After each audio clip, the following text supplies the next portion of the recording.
It's just a public service announcement, sponsored by Just Blaze and the good folks at Rockefeller Records. Fellow Americans, it is with the utmost pride and sincerity that I present this recording as a living testament and recollection of history in the making during our generation. Allow me to reintroduce myself. My name is Ho, H to the OV. Alright, I'm back out of retirement. 4 months. I'm back. Getting ready to do a mock draft. Back to business. Alright, what's up, guys? I'm back. And today I decided I'm going to do a mock draft for the 2017 NBA draft. Last year I did one for 2016. It got like 100 views, which isn't that much, but it was for me because I didn't really have anybody watch my videos. So yeah, let's get it started. So the first pick, Boston. They're gonna pick Markelle Fultz. In my opinion, he's the best player in the draft to me. But if I was the Celtics, I wouldn't keep Fultz. I'd trade him for Jimmy Butler or Paul George or someone that is like an all-star really, because they're at least 2 people away from being the Cavs in my opinion. And Isaiah, he's a good point guard. If you get Jimmy Butler, he's way better shooting guard than Fultz, and Fultz will take like 2 or 3 years to be like good, even if he's good or not. And I don't think you should take that big of a risk really. And I think Danny Ainge knows better. So, and there will probably be like the only real competition for the Cavs in like the next 2 years if they get Jimmy Butler.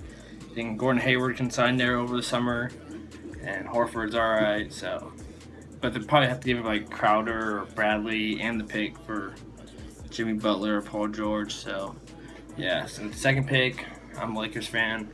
I think like no matter what the pre-draft workouts are, Lonzo Ball is going to be a Laker. It's just meant to be really. Like LeVar Ball said, he spoke into existence.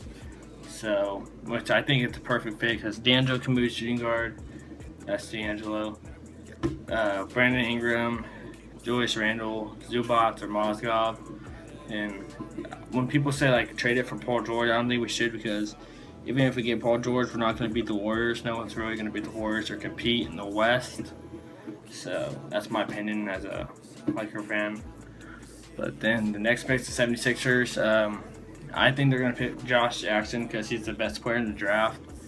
And that's what the 76ers have been known to do, is to pick the best player in the draft. They had Nerlens Noel. Then they drafted Embiid, which is the same position. Then they drafted Okafor, which is the same position. But they're just drafting the best player available. So I think Josh Jackson fits that.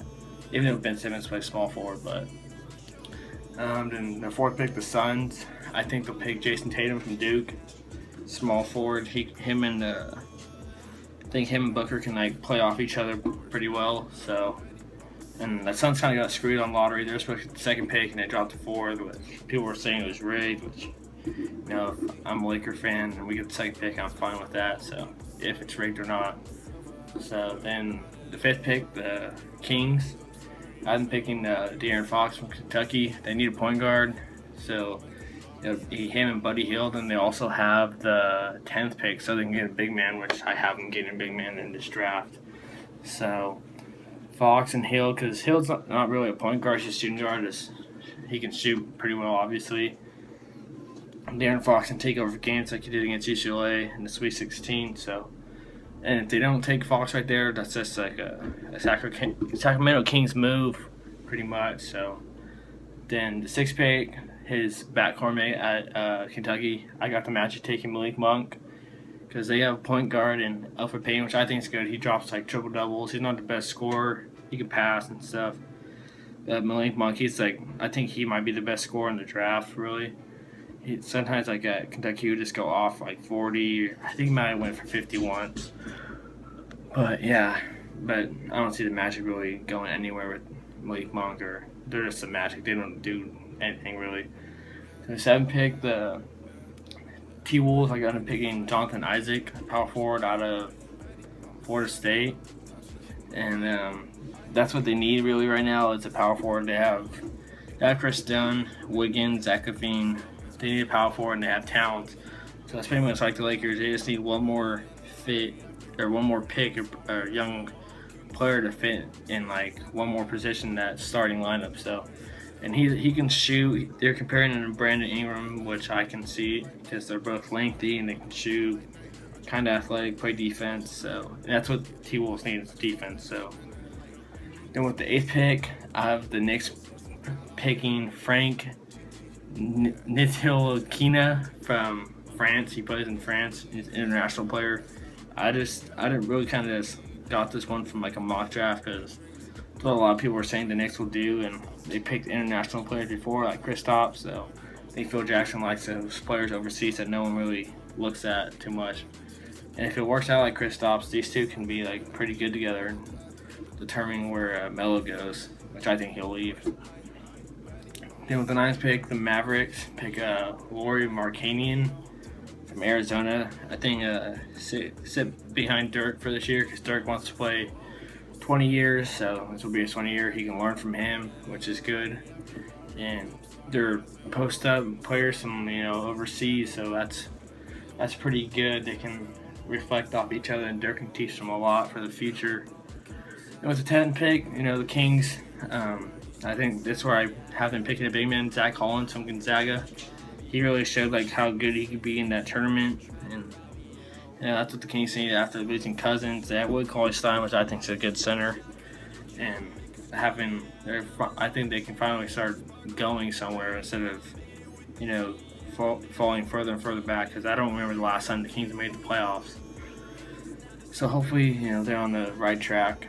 Then the 11th pick, the Hornets, had been pitching Justin Jackson from North Carolina, pretty much because Jordan, he went to North Carolina. He likes North Carolina, and Justin Jackson went to North Carolina and led North Carolina to a national championship against Gonzaga.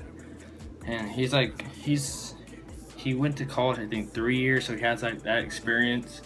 He's intelligent, high basketball IQ. So, and he's a small forward. They need a small forward because Kiki Gilchrist isn't too good in my opinion. Then with the 12th pick, I got the Pistons taking Donovan Mitchell, which I don't know too much about because I got that from another mock draft. I don't really pay attention to Pistons. I don't think no one does since like 2004, and so I just have them picking him. So then the Nuggets, I got them picking LG from Kentucky. I think he's pretty good. He didn't do too much at Kentucky, in my opinion. He can rebound. He's kind of like a Kenneth Faried, a younger version of Kenneth Faried. But if he gets like a post game, he plays defense. He dives for balls on the ground. I think that would be a good pick with Emmanuel Mudiay and Jokic over there. So then with the last pick, I'm just doing the lottery. The Heat, I kind of picking Luke Kennard. He's a shooting guard from Duke. He can shoot. He can run point guard.